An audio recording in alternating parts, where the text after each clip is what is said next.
Hi, I'm Journey, and this is my final paper presentation for English 280. Hi.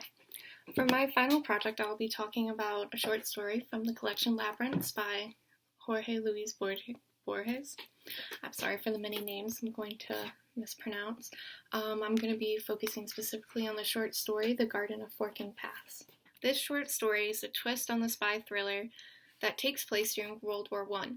It follows the character of Dr. Yutsun, who is an English professor living in England, but working for the German army as a spy.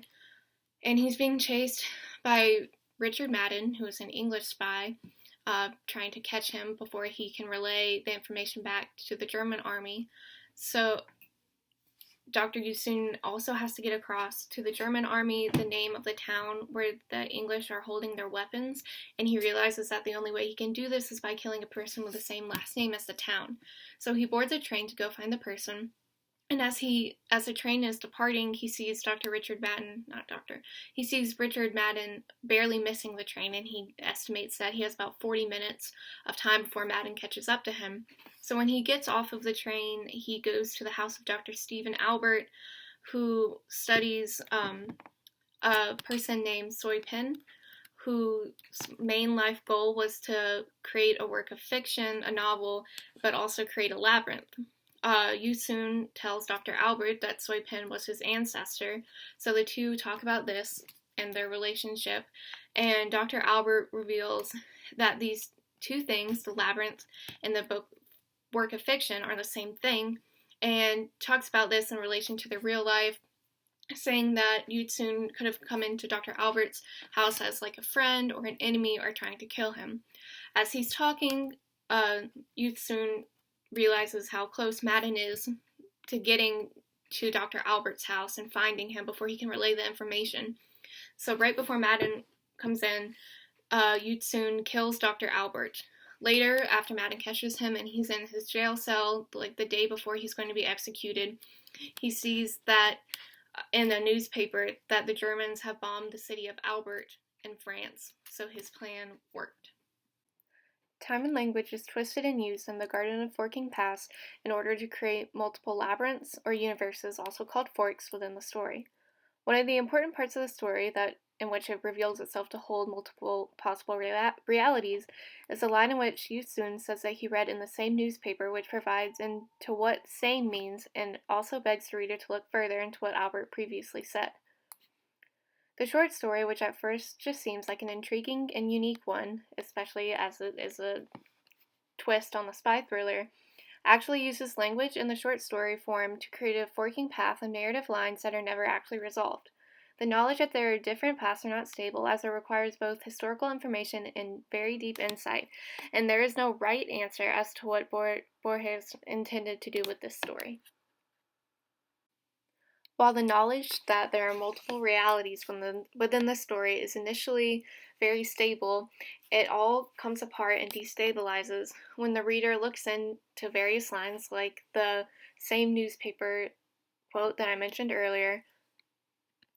Instead of just applying and going with the knowledge that what the events of the story are the actual story, by using and looking into the language that Borges himself used, the reader can understand how the forking paths and the universes are not only created within the story, but like the story within the story, but what Borges meant as a whole, and how language like the use of the labyrinth, the use of the same, repeatedly creates a new narrative and multiple realities within this one short story.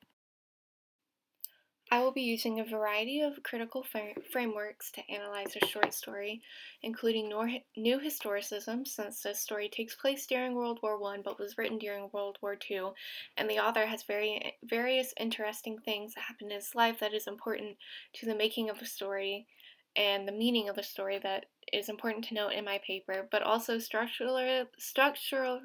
I cannot talk, I apologize, structuralism and post-structuralism, talking about how words are changed to signify different things, specifically the words labyrinth and same within the story to represent the possibility of future and multiple narratives as a whole.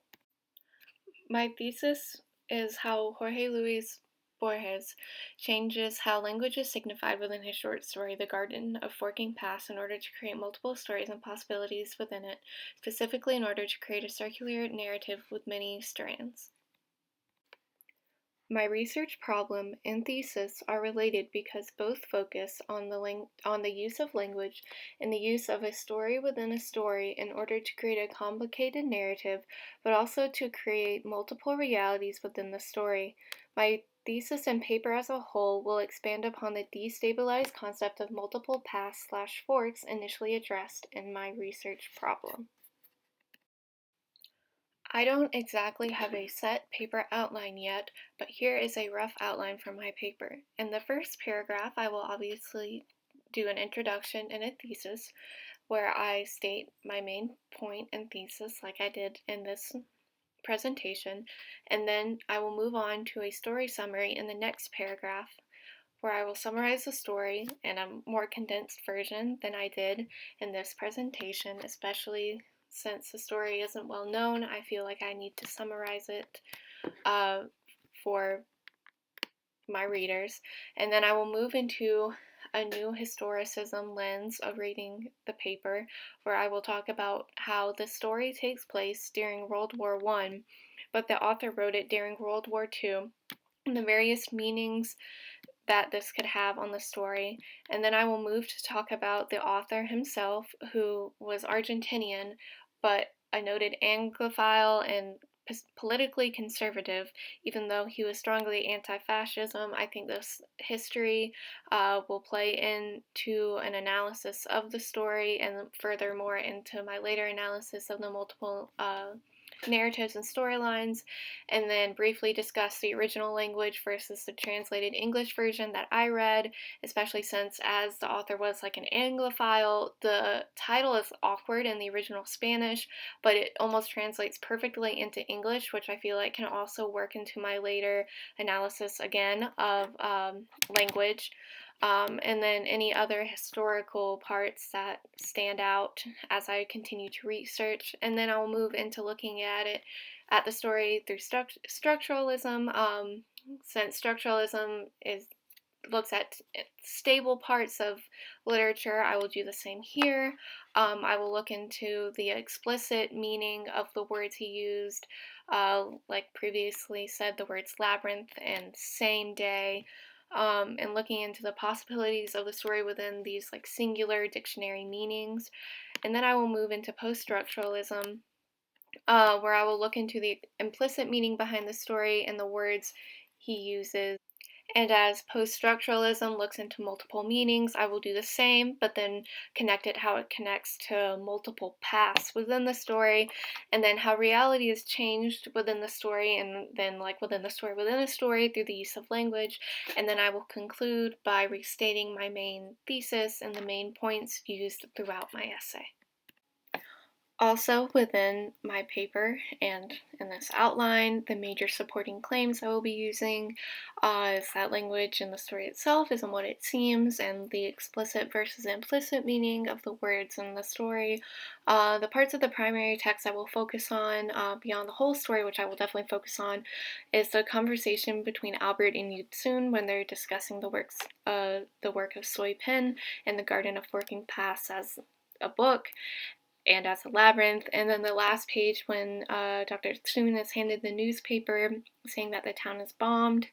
In critical studies I'll be using sources from the Borges Center at the University of Pittsburgh, and then sources that look at this story versus other stories by the same author, and then this story versus similar stories by different authors, and how reality is changed in all of these, both similarly and differently, through the use of language.